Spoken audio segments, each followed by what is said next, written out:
Hello,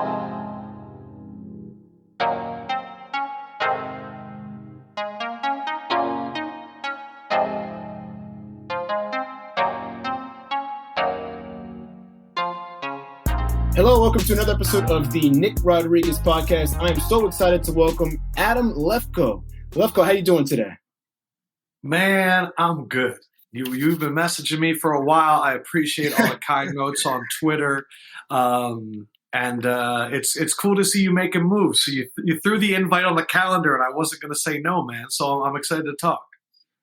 Yeah, man, I appreciate it. Obviously, I listened to the Sims and Lefkoe podcast a while back, and now you got the Lefkoe Show, so you've been crushing it for a long time. But how did you first get into sports media? How did that first come about?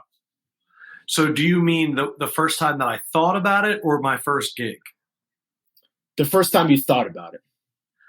First time I thought about it was probably like junior, senior year of high school, where you kind of look around and you're trying to figure out what college you want to go to.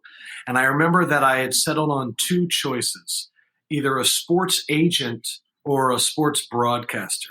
And then I started thinking about the agent life, and I was like, I don't know about all that. Like that's how, and then really what it was is I was like, oh, I could be a broadcaster in 4 years. I got to go to law school to be an agent. And I was like, I don't want to do that.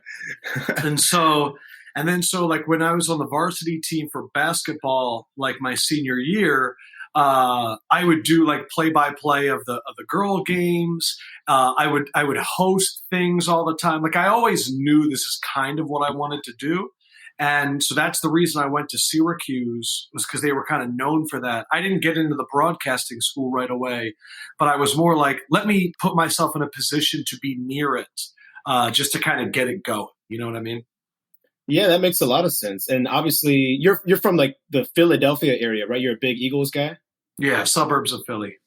Okay, so obviously, I'm sure you're a big Sixers fan, Eagles fan. What's the sports culture like up in Philadelphia these days? It's weird. I haven't lived there, so I feel like a transplant now almost. But you know,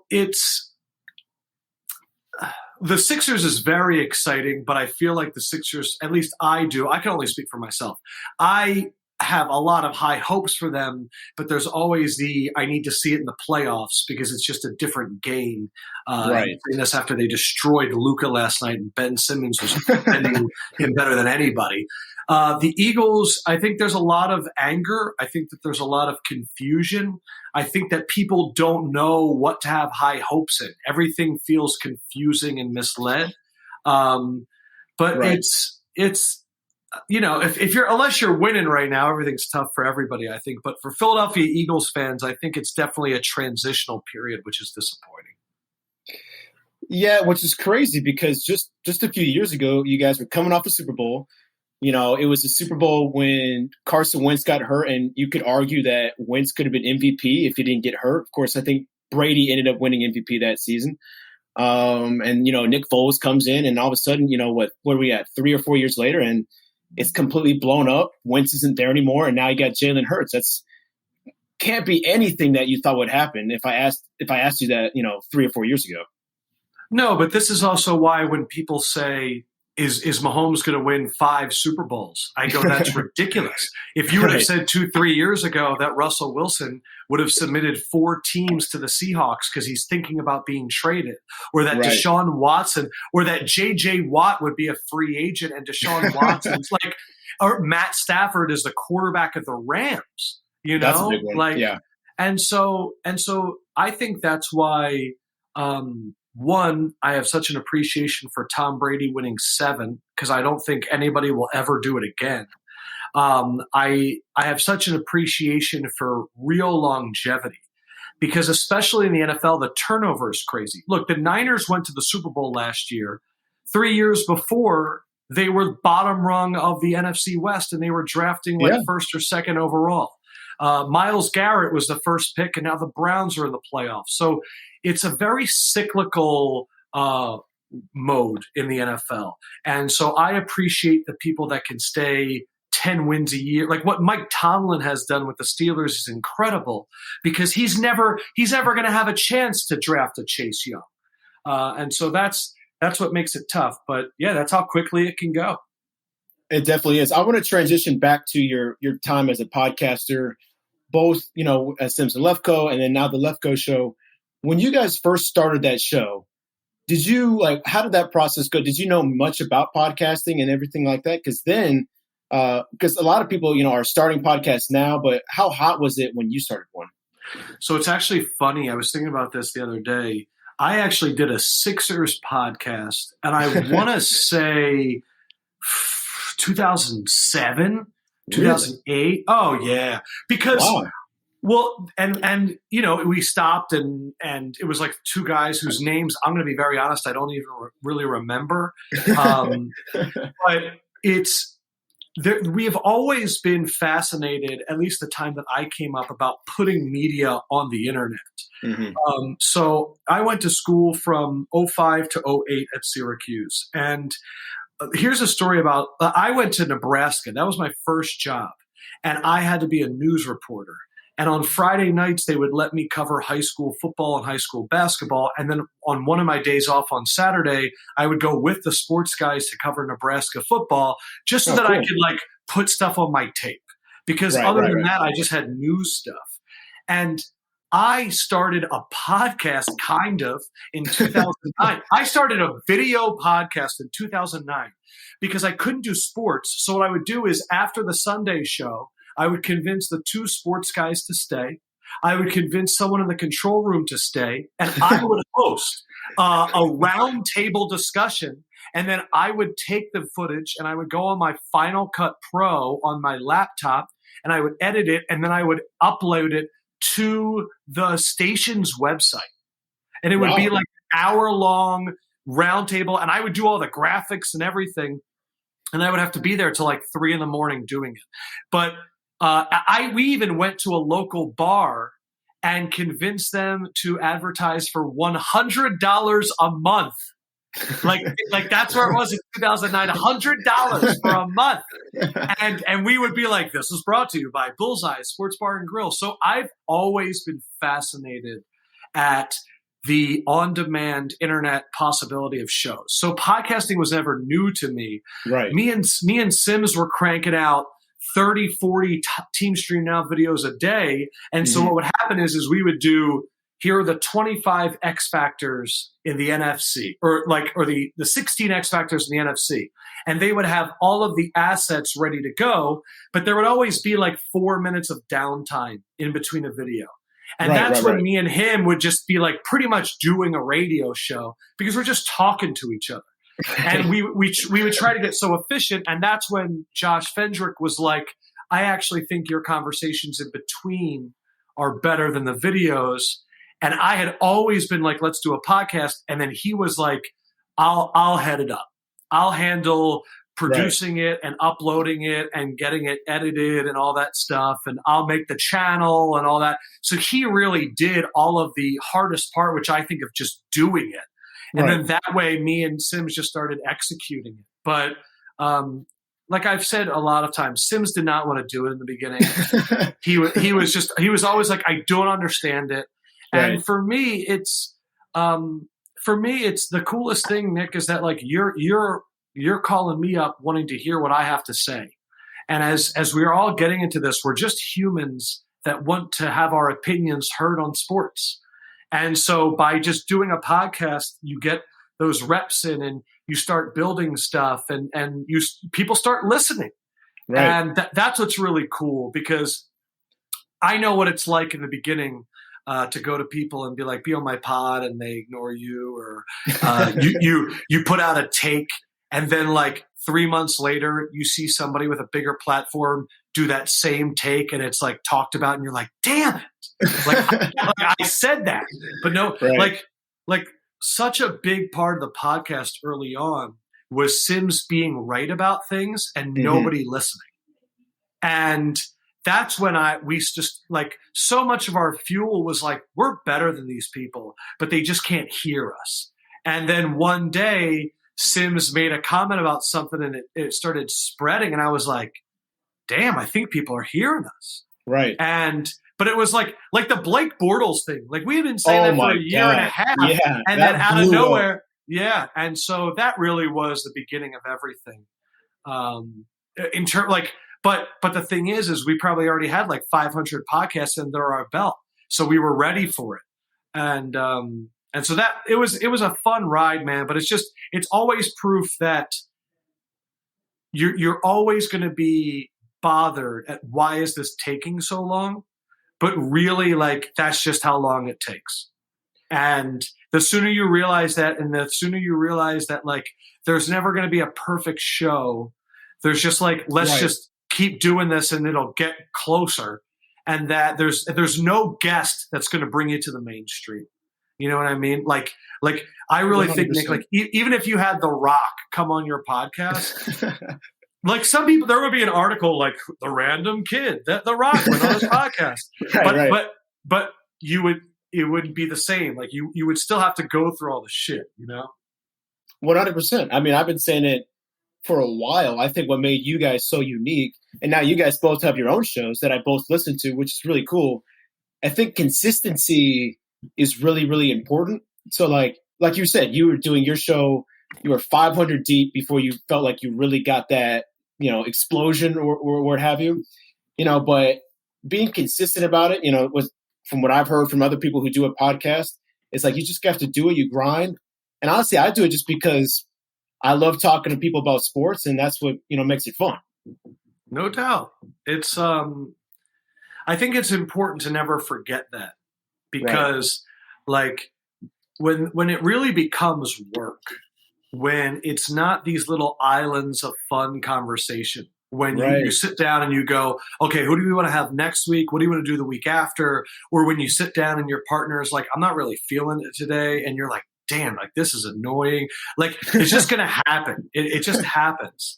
And so I think it's always important, if you're ever feeling frustrated or worn down, is to be like, there are so many other things that would suck. Like, and this is not a talk about it at all, but like my dad was in refrigeration and air conditioning. And honestly, like every time I went and worked for him, I had a blast. But he's just always so quick to remind me, like, look at what you're doing. Like people are, it's what's very funny too, is like all of a sudden you go from like the guy that your friends are like, shut up, we get it, sports. to all of a sudden they're texting you being like, what do you think about the Carson Wentz situation? And I'm like, man, it's just fun for your friends to like ask for your advice instead of getting annoyed, because all of us just want to talk about it all the time. No doubt.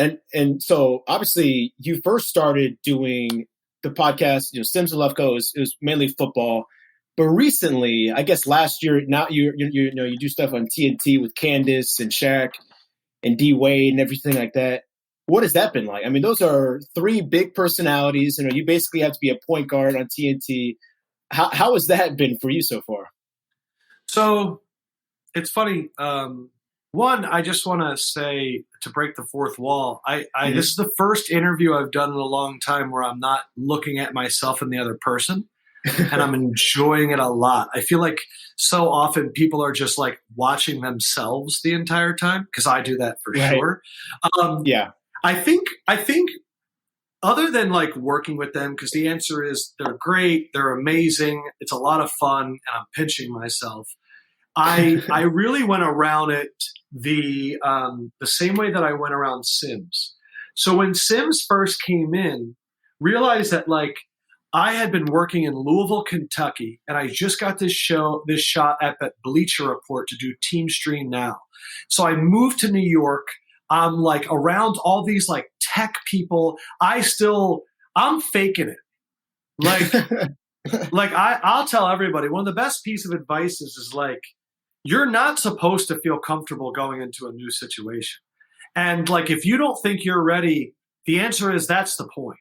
And so here I hear like Chris Sims is coming in, and I'm like, man, this guy like played in the NFL. Like, okay. And we had like a little Super Bowl party, and I walked right up to him and I like made fun of him. And I was like, oh, I hear we get the diva quarterback. And he like kind of looked at me and was like, who the hell is this guy? But I think it's important when you're quote unquote talent or a host that when you're the host, you play a very delicate role where you're the one that sits in the meetings with producers and directors and executive producers, and they tell you things like, this is how the show should be.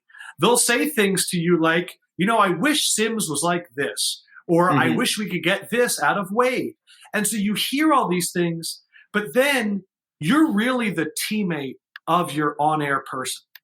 So you need to balance what the creative people around you, what their vision is, but then also making your co-host feel as though that no matter what anybody else says, it's about you guys on camera. Because in the end, that is the truth. Right. In the end, your relationship will define whether people enjoy it. Because like when two people like each other, the energy on camera is great. Mike Wilbon and Tony Kornheiser respect each other. Michelle Beadle and Colin Cowherd respected each other, but also they could make fun of each other because they respected each other. And I think that's important. So when I first I met Candance through doing a bunch of like NBA Twitter stream stuff. And so me and her, she got to see me in action there. Wade, when I first met him, I took a very similar mindset as Sims, where I was like, he's not Wade and I'm not Lefkoe. Like, we're just two humans meeting each other for the first time. And because I think we all have a good relationship, and now Shaq, like we're, having a blast behind the scenes. And I think the important thing is that people respect your work. They see that you're working. Right. Like there is no coast. It's always about maintaining excellence. And I think when they see your work ethic, and then they know that like you're not going to be nosy, and you're not going to be asking questions to try and get them in trouble, and you're not going to be like, hey, who's the biggest flop so far? And it's like that's you have to do work to come up with good questions. So I really look at them as coworkers, Nick. And that's the coolest thing is that I only remember that it's crazy when my friends text me, or like I do podcasts and people ask me that question. Because for me, I want to make them look good, and I want to make a good show. And that's the mindset that I think is the most productive. That makes a lot of sense. Is that something that you had to, I guess, learn over time, through your time at, in Nebraska at BR? Did that get easier over time being around different kinds of athletes? Oh, yeah. I think because at Bleacher Report, it was a parade. And what I mean is like we didn't really – the thing is like Bleacher Report, what they're so good at is creating these internet wonderful meme moments and elevating content that adds to the discussion. But we really didn't – we had like a working studio, but like it would be like, hey, we're getting Chris Bosh. What can we do? We just found out this morning. And the easiest answer usually was put him there with Lefkoe. We'll do 15 minutes. Adam's just going to try and get something. And more often than not, you learn how to make people really comfortable that you've never met before and get them to leave going, that was actually fun. Right. And so I got a lot of reps of just being thrown into here, make content. And so it helps you interact with people. It helps you think like a producer and think on the fly. And then also understand timing and be like, oh man, this guy's got 6 minutes. Okay, here's how I can strategically use 6 minutes. You know what I mean? Yeah, that's awesome, man. I think one thing that I was taught when I was at school, because I did a lot of sports writing, radio show, this, that, and the other, was when you're interviewing somebody, this would be more like a coach. But if it was for like an article, just try to keep them on the line as long as possible, just because, there might be another tidbit that they don't know of. Obviously these interviews with you and me is a little bit different than, a game preview with the volleyball coach, right? We were a season preview, right? But that's always stuck in my mind of like just trying to keep it going as long as possible. And then you might not being rude to their time by any means, but if they say they have 20 minutes, you go to that 20 minutes. You don't stop at 10. Yeah. And you just keep asking questions. I think the other thing too is really finding a way to create relationships outside of when you're interviewing. And I think it's contacting sources and people, whatever it is, as people, and not just always being like, "Hey, can you do my podcast?" And I think it's tough because look, the true thing is professional athletes and people that are working or people that have families, it's time consuming. And so for me, it's how can I provide value for the people that come on my show?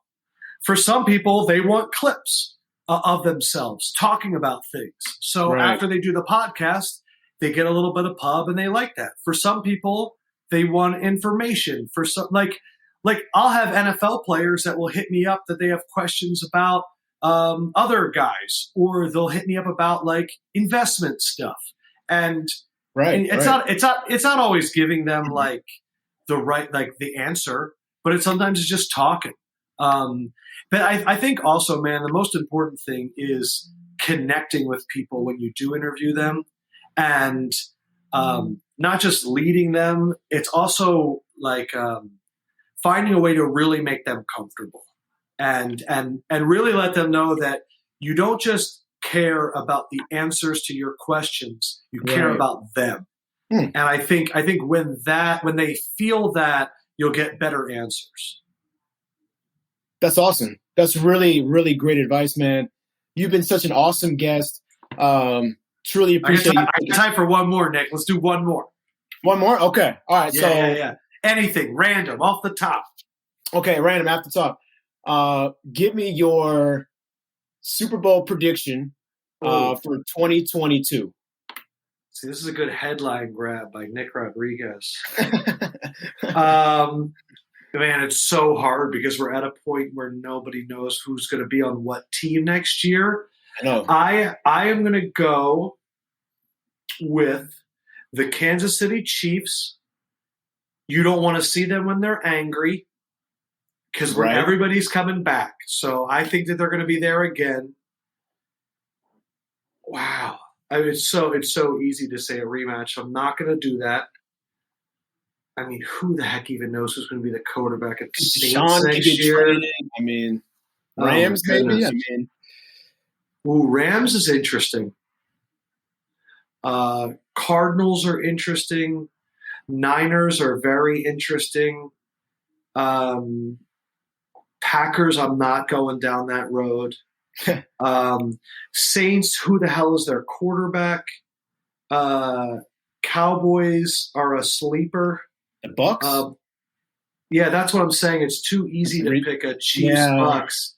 So I liked your idea. I'm going to go Chiefs-Rams. I think that's a cool idea, mainly because I think the fact that Sean McVay came out and apologized to Jared Goff recently means that he's really excited about Matt Stafford. You know what I mean? To me, that's the equivalent of you're with somebody new and you text your ex, you're like, I really hope you're good. And then the back of your head is because I'm great right now. But that would be awesome. I think that would be cool because it reminds me of that Monday Night Football game in the 40s where I sat next to Tiger Woods' agent and we watched that game together on the flight. Yeah, I had no idea it was his agent the entire time until after the flight. I was doing a pregame for the match, and I walked in, and he's in the locker room. And I was like, wait, you were the guy I was sitting next to on the plane? And he was like, yeah. I was like, I'm the host of this show. He's like, I'm Tiger Woods' agent. And I was like, what the hell? Unbelievable. Yeah. It was awesome. He chews loudly, but that's the way it is, I guess. Good talking to you, Nick. Yeah, appreciate it. Real quick, how can people follow you, and learn more about your story and follow your podcast? Sure. So I'm at Adam Lefkoe on almost all forms of social media. I think Clubhouse, if you're in that, I'm at Lefkoe. The Lefkoe Show, I'm kind of adapting it a little bit right now. We're going to be getting into just a bunch of different stuff. I'm looking at the world of Top Shot and sports cards, and I'm realizing that the sports stock market is being built in front of our eyes, and I find it very interesting. So I've been talking a lot about that. So if that interests you, check it out. And then, of course, almost every Tuesday night until May, I will be hosting the NBA on TNT Tuesdays with the aforementioned Shaq, D. Wade, and Candance Parker. And I think I'm going to be doing some stuff with college basketball, but I haven't been told officially what it is yet. So stay on the lookout for that. I'll probably have to dress more proper for that. I don't know why. Well, definitely stay on the lookout for that, Adam. Again, I really appreciate it. And guys, that wraps up another episode of the Nick Rodriguez podcast. Fun fact, Rod Simba actually wrote the intro and outro for my show as well, Adam, which is very cool. But that wraps up another episode. Can you play it right now? Can I hear it? You can't. We can't play it right now. We do it in post. I guess I'll have to listen to the podcast. You have to listen to the podcast. Exactly. And subscribe. I guess people should listen and subscribe to the Nick Rodriguez podcast. They would hate if they didn't get those daily updates of when a new episode drops. Absolutely, man. Absolutely. Thank you so much. And for more information, you can go to nickrodriguezpodcast.com. Thanks so much.